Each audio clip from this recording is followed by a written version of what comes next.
Dear child, you keep asking why don't you? Why this happened, why that door closed, why the timing was so cruel.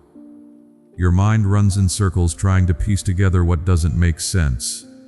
You feel confused, sometimes angry, sometimes just numb. You think, if I could just understand it, maybe I could accept it. Or maybe if God really cared, this wouldn't have happened.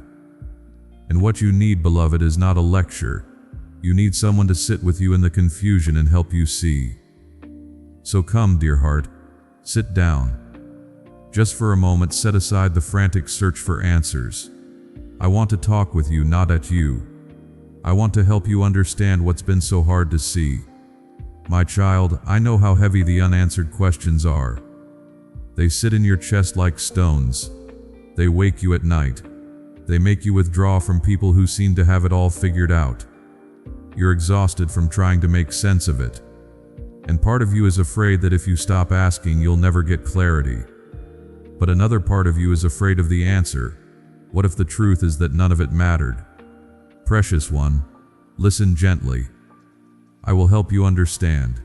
Not all at once, not in a way that ties everything into a perfect bow, but in a way that steadies you, that lets you carry what you've been through without it crushing you.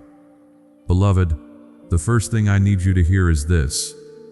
Your confusion does not offend me. Your questions are not rebellion. Your struggle to make sense of pain does not mean you lack faith. It means you're human, and I made you human. My dear one, some of what happened to you was never my plan. It was the result of living in a world where people have choices, and some of those choices hurt you. Some of what happened was the natural consequence of being in a body that ages, breaks, gets sick.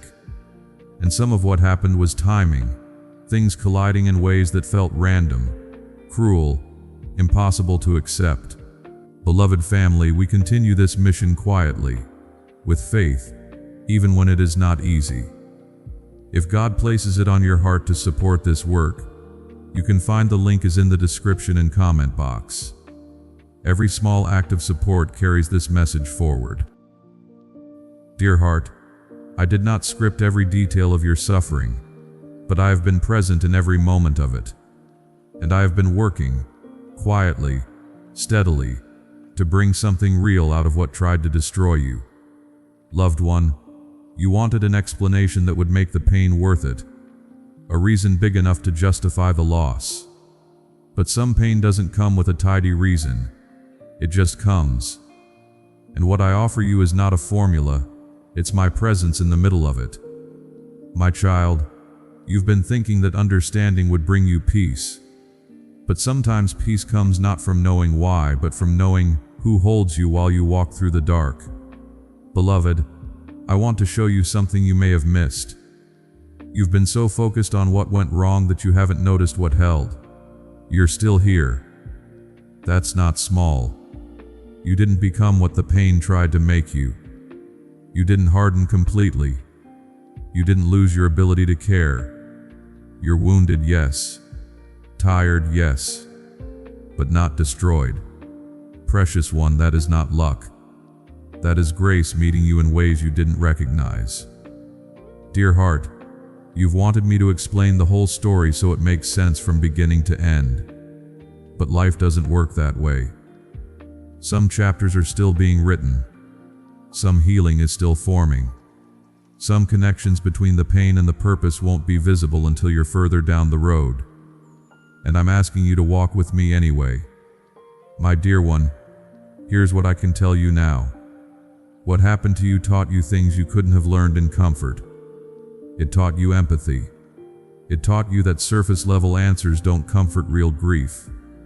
It taught you that some people will stay and some people will leave. And that tells you about them, not about your worth. Loved one, you learned how to keep going when you didn't want to. You learned that your strength is deeper than you thought. You learned that you could survive what you were sure would end you. Those lessons cost you. I will not pretend they didn't. But they also shaped you into someone who can hold space for others in ways most people can't. My child, that matters. Beloved, I also want you to understand something about timing. You've been angry about when things happened, why it came so late, or why it was taken so soon, or why the door opened and then slammed shut. Dear heart, timing is one of the hardest things to accept, because from where you stand it looks cruel. But let me offer you a different lens. Some doors closed because what was behind them would have hurt you worse. Some things were delayed because you weren't ready yet, not in skill but in the kind of readiness that protects your soul. Some things were taken because they were finished even though you weren't ready to say goodbye. Precious one, I know that's hard. I know you wanted more time. I know you wanted different outcomes. But the timing you experienced, even when it felt wrong, was not random. It was held in a larger story you can't see all of yet. My dear one, you ask, why didn't you stop it? And that question carries so much pain. Loved one, I gave this world freedom. Real freedom. Not the kind that only allows good choices, but the kind that allows real love, real courage, real sacrifice, and also real harm. I could have made you a puppet with no will, but that's not love. Love requires choice, and choice means some people will choose badly. Some systems will break. Some bodies will fail. Dear heart, I grieve that as much as you do. I am not distant from your suffering. I entered it. I know what it is to be betrayed, abandoned, misunderstood, and hurt by the ones who should have protected. So when you cry out, where were you? I want you to know, I was there, in the friend who stayed, in the thought that kept you alive, in the morning that came even when you didn't want it to. Dear child, it has been happening in small, ordinary moments. When the room is finally quiet and your thoughts get louder. When you scroll past another voice promising peace, clarity, healing, and you feel both drawn and tired. You have been carrying a private split inside you. Your beloved is another piece of what you need to understand. Some of your suffering was meant to be shared, not carried alone. You've been isolating because you thought no one could handle your questions. But isolation is not protecting you, it's starving you. Precious one, you were made for connection. And part of how you'll make sense of this is by letting safe people sit with you in it. Not people who rush you with easy answers. People who can hold the weight of I don't know without needing to fix you. Dear heart, those people exist, and it's okay to need them. My dear one, I also want to address what you fear most.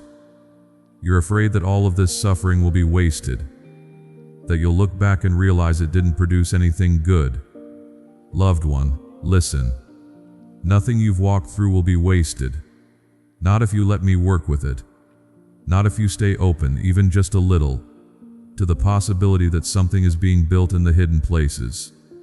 My child, you don't have to manufacture meaning out of your pain. You don't have to force a testimony. You just have to keep living. Keep choosing honesty. Keep moving toward light even when it's faint.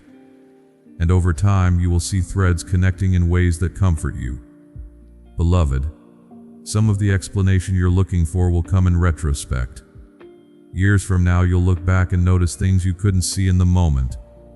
You'll see how one hard season prepared you for another. You'll see how a loss made space for something new. You'll see how your endurance became a quiet strength others leaned on. Precious one, the full picture is not visible yet, but it's forming. My dear one, for now, here's what I'm asking. Stop demanding that everything makes sense before you take another step. Stop waiting for a complete explanation before you allow yourself peace. You can hold both unanswered questions in a steady heart. You can say, I don't understand this, and also say, but I will keep going. Loved one, faith is not having all the answers. Faith is trusting that you are held even when the answers are still forming. My child, I will continue to unfold understanding for you, not all at once, not on your timeline, but in the moments when you're ready to hold it. Beloved, Some clarity will come in quiet conversations. Some will come in sudden realizations months from now. Some will come when you meet someone whose story mirrors yours, and you finally see why you had to walk this. Dear heart, the explanation is not one moment, it's a slow unveiling, and I'm walking with you through every layer of it. Precious one, if your mind is still racing, that's okay. You don't have to force it quiet. Just notice, you're not figuring this out by yourself anymore. You're sitting here, listening, letting me speak. That's enough for now. My dear one, I am not angry at your questions. I am not frustrated by your need to understand. I am patient. I will stay near while you process, while you grieve, while you slowly piece together what you can hold. Loved one, the full story is still unfolding. But here's what you can know right now. You are loved. You are seen. You are not walking this alone, and the pain you've carried has not been invisible to me. My child, rest a little now. Let the questions settle without needing answers this very moment. You will understand more as you go, and until then, I will hold what you can't yet carry, steady and close, as long as you need. Amen. Beloved family, we may not always have the words to fully express it, but we deeply honor those who have supported this mission. Your generosity carries purpose. May God remember your kindness and bless you in His perfect way.